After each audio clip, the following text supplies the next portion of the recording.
Veg అయినా non veg అయినా aluminium pressure కుక్కర్స్లో వండినప్పుడు ఇలా స్టీల్ గిన్నెల్లోకి తీసేసుకుని వెంటనే ఆ కుక్కర్లో కొంచెం వాటర్ పోసుకొని మన దగ్గర వేస్ట్ నిమ్మకాయ, అది పాడైపోయిందైనా అవ్వచ్చు, లేదంటే అంతకుముందు వాడిందైనా అవ్వచ్చు, లేదా నాన్ వెజ్లో వండిందైనా అవ్వచ్చు.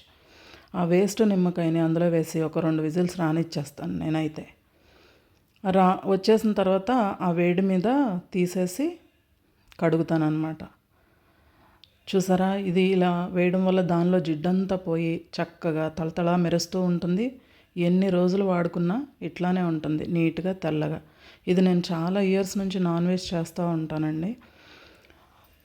సో ఇంత క్లీన్గా నీచు వాసన లేకుండా మనం దీంట్లో వేరే ఏదైనా కూడా వండుకోవచ్చు. బట్ నేనైతే ఒక్క నాన్ వెజ్కి మాత్రమే యూస్ చేస్తాను. చాలా అంటే చాలా నీట్గా ఉంటుంది. దీన్ని చక్కగా వాడుకోవచ్చు ఇలా.